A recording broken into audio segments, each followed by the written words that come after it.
A few moments later.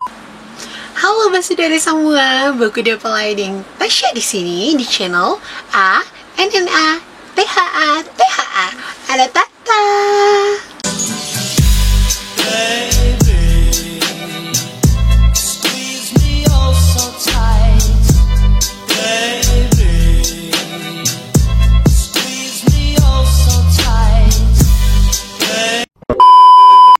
Saudara semua, kemarin Tasya ada dapat satu komentar dari salah satu subscriber di channel ini di Tasya punya video sebelumnya yang bertanya tentang ketombe.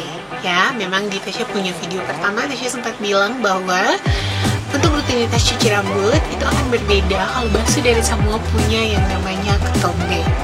Dan ternyata ada dari salah satu subscriber dari channel ini yang bertanya tentang ketombe. Untuk itu, tanpa buang-buang waktu, Tasya akan coba bahas mengenai ketombe. Dan pembahasan di video ini Tasya ambil dari dua buah jurnal yang judulnya ada di sini dan juga di sini, supaya saudara bisa baca dan juga bisa tahu. Tapi kalau saudara malas baca atau sing punya waktu untuk baca jurnal ini, maka Tasya akan bahasakan per saudara semua, dan semoga penjelasan yang Tasya kasih ini bisa lebih sederhana dan lebih mudah dimengerti oleh saudara semua tentang kira-kira ketombe nih, apa yang bikin akan bisa terjadi dan bagaimana caranya atau bisa mengatasi ketombe. Tanpa buang-buang waktu lagi, tonton video ini sampai selesai ya. Wait a minute. Who are you? Sebelum Tasya mulai membahas tentang ketombe atau dandruff, pertama-tama Tasya mengucapkan banyak terima kasih kepada saudara semua yang sekalipun dalam beberapa bulan terakhir Tasya sering aktif bikin video dan upload video, tapi ternyata masih ada saudara semua yang masih tetap nonton Tasya punya video. Bahkan ada beberapa subscriber yang bertambah sekalipun Tasya sering upload video beberapa bulan belakangan. Dan kita aja saudara semua, dan semoga kedepannya Tasya bisa lebih aktif lagi bikin video dan lebih sering upload lagi. Memang karena belakangan ini ada beberapa hal yang Tasya harus urus, sehingga memang aktivitas pembuatan video jadi agak terhambat. Kemudian yang kedua adalah Tasya mau mengucapkan selamat hari Natal for saudara semua yang merayakannya.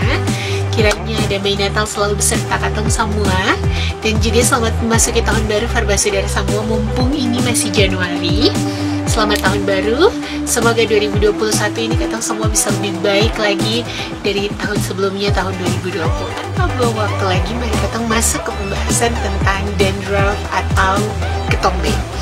Secara medis, ketombe itu istilah medisnya namanya pityriasis capitis. Apa itu pityriasis capitis? Pityriasis capitis adalah keadaan dari kulit kepala atau kelainan pada kulit kepala yang dikarakterisasi dengan adanya serpihan berwarna putih atau kekuningan atau kecoklatan yang terlepas dari kulit kepala dan jantung. Oke, jadi intinya kalau teman-teman ada punya serpihan berwarna keputihan atau kekuningan atau kecoklatan di kulit kepala, kemungkinan teman-teman mengalami ketombe. Karakter lain daripada ketombe adalah dia biasanya disertai dengan rasa gatal atau rasa tidak nyaman di kulit kepala. Jadi kalau ada teman-teman yang memang sering gatal di kulit kepala, kemudian ketika garuk ada kayak serpihan-serpihan warna putih atau kekuningan atau kecoklatan, mungkin teman-teman mengalami kondisi yang namanya ketombe. Oke?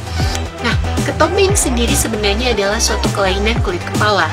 Tapi saya usah khawatir kalau teman-teman mengalami ketombe, karena itu adalah keadaan, ketombe ini sendiri adalah keadaan yang dialami oleh sekitar 50% dari seluruh populasi di seluruh dunia.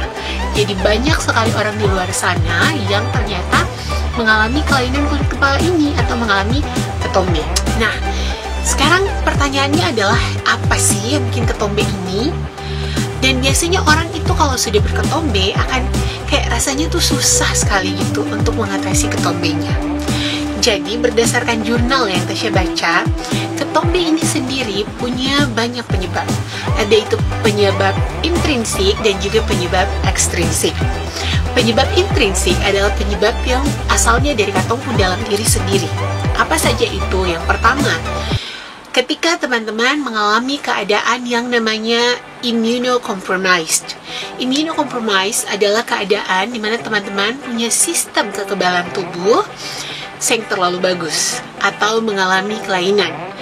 Contoh-contoh orang dengan penyakit-penyakit imun yang mengakibatkan immunocompromised atau keadaan yang mengakibatkan immunocompromised adalah kalau misalnya teman-teman sakit penyakit-penyakit imun, misalnya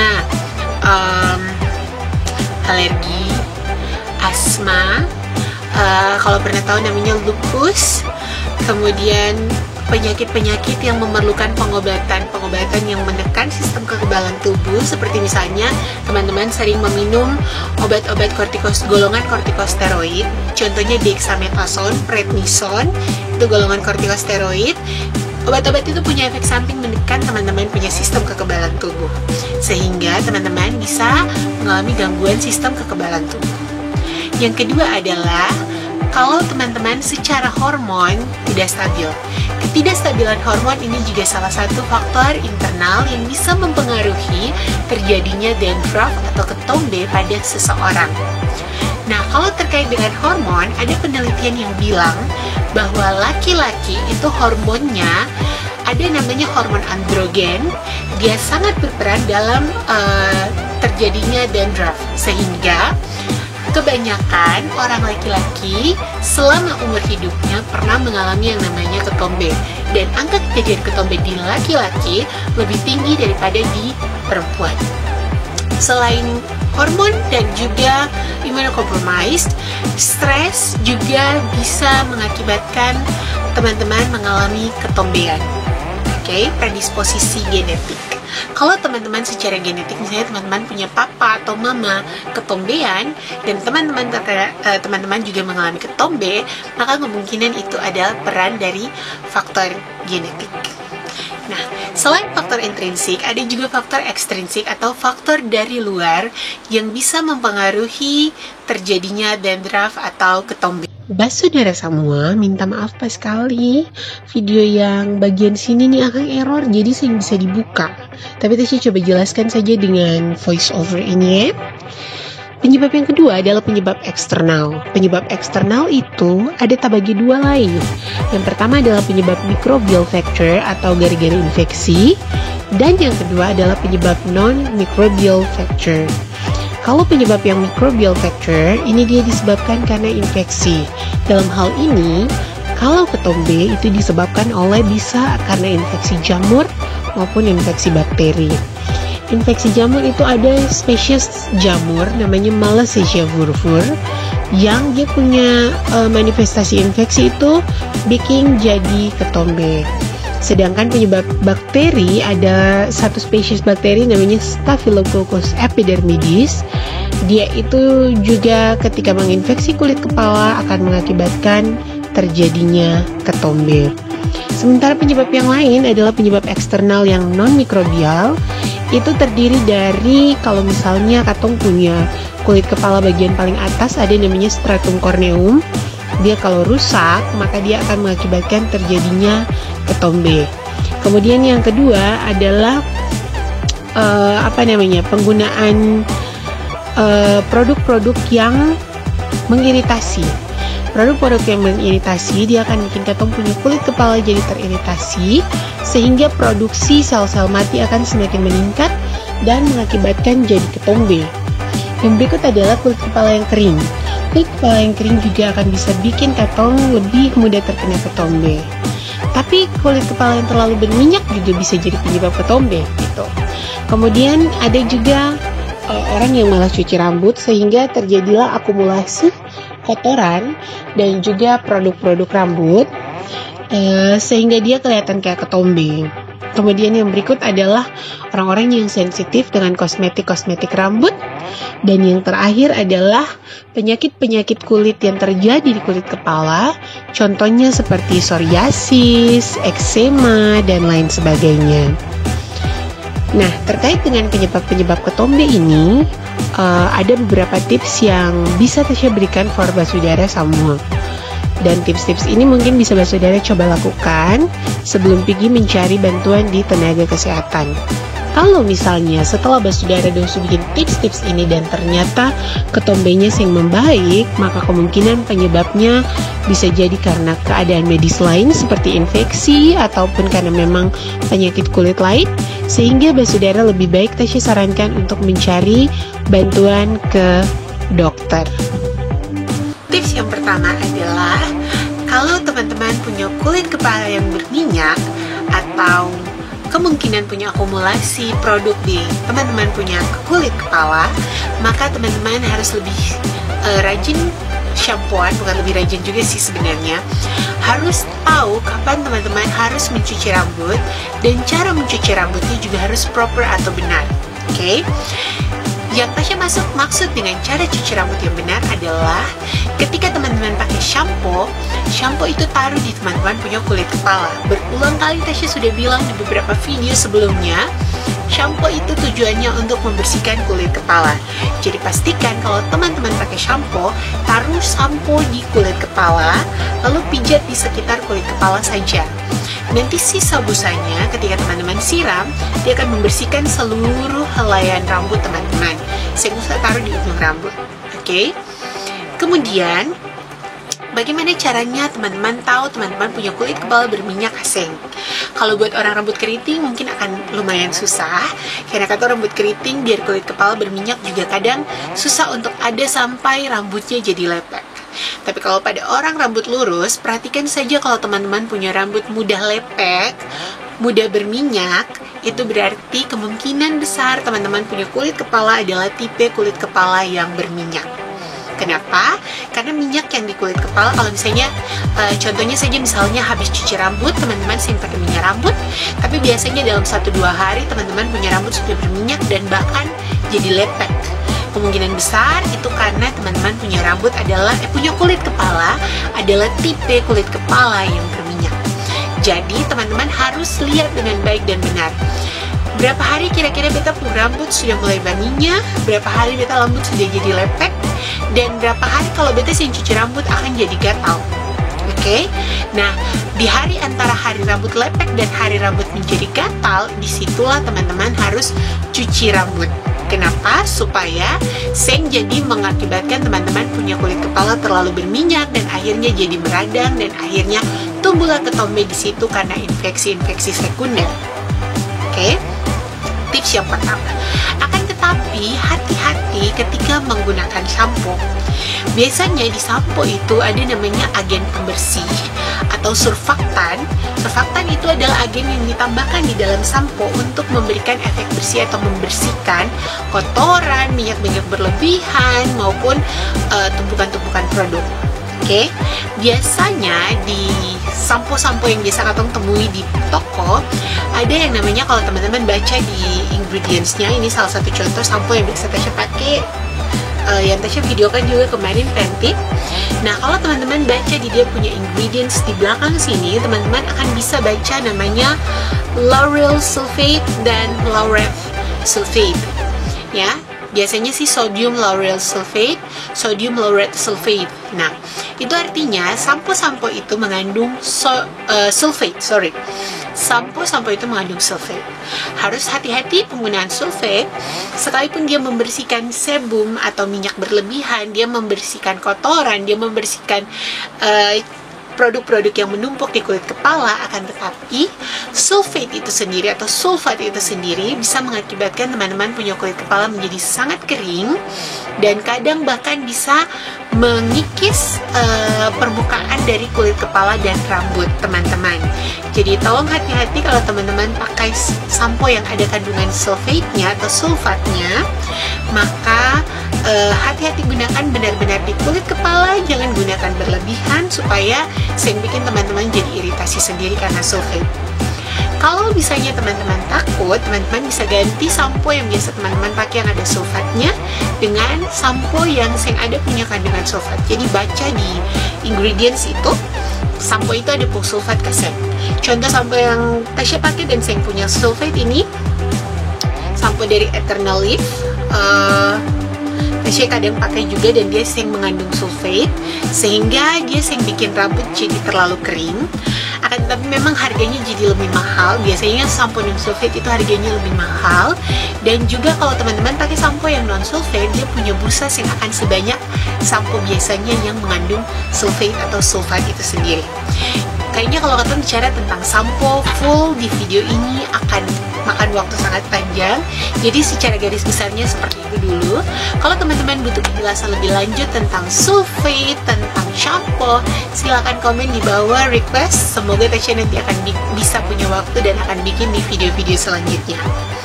Tips yang kedua adalah, kan tadi salah satu penyebabnya adalah dry skin atau kulit kepala yang kering. Dalam hal ini teman-teman bisa menggunakan pelembab khusus kulit kepala seperti lotion, hair lotion, atau misalnya juga hair gel. Tapi pastikan pelembab-pelembab itu yang khusus untuk kulit kepala. Jadi bacanya itu bukan hair lotion ya, jadi scalp lotion dan scalp gel. Ini memang produk yang terlalu sering ditemukan di kota Ambon sini. Mungkin produk yang bisa Tasya sarankan adalah hair lotion dari produk-produk deretan produk bayi. Kalau teman-teman mau cari di supermarket, di tempat produk bayi, di situ ada produk namanya hair lotion. Teman-teman bisa pakai itu dan digosok untuk membantu melembabkan teman-teman punya kulit kepala. Biasanya rasanya nggak akan terlalu berminyak atau greasy karena memang lotionnya itu ringan, hanya memberikan efek kayak melembabkan saja di teman-teman punya kulit kepala. Kemudian selain lotion, teman-teman bisa mencari alternatif gel atau krim yang punya efek menenangkan dan juga melembabkan di teman-teman punya kulit kepala, sehingga kulit kepala teman-teman bisa lebih sehat, tidak terlalu kering dan seng terlalu berminyak, sehingga seng akan menjadi lingkungan yang menyenangkan untuk bakteri ataupun jamur tumbuh di situ. Dan yang terakhir adalah teman-teman bisa menggunakan minyak ya, minyak alami. Ada beberapa minyak alami dan kombinasi minyak alami yang bisa teman-teman pakai untuk membantu men-treat teman-teman punya kulit kepala yang berketombe.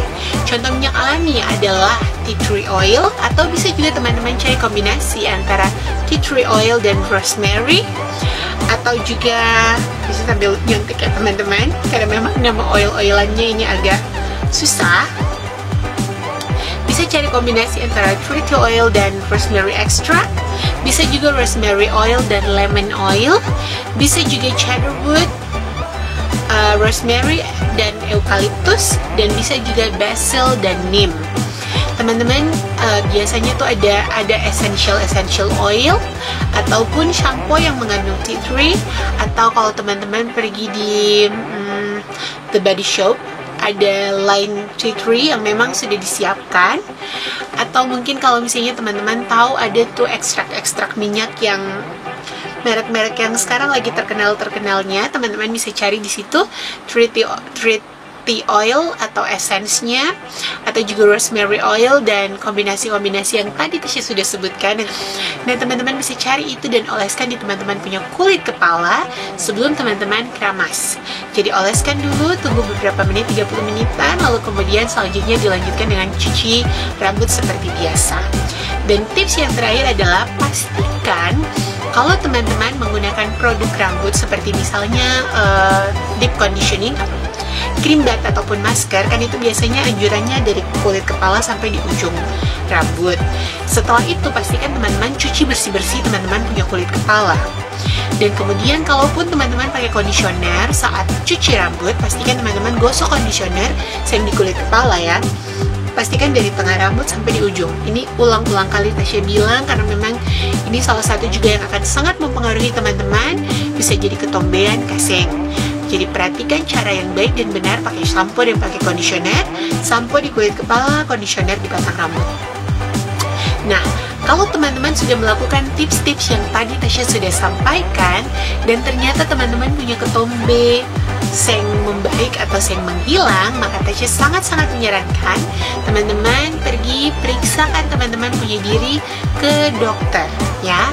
Teman-teman bisa mencari dokter kulit terdekat, kemudian konsultasikan masalah ketombenya teman-teman, dan nantinya teman-teman akan mungkin diresepkan obat sesuai dengan keadaan teman-teman. Kalaupun misalnya itu adalah keadaan misalnya psoriasis ataupun eksem, ataupun misalnya itu adalah infeksi bakteri dan jamur, maka teman-teman akan diberikan pengobatan sesuai dengan penyebab yang cocok dengan klinis kulit kepala teman-teman. Oke, itu tadi pembahasan penyebab dan juga beberapa tips untuk mengatasi ketombe dari Tasya.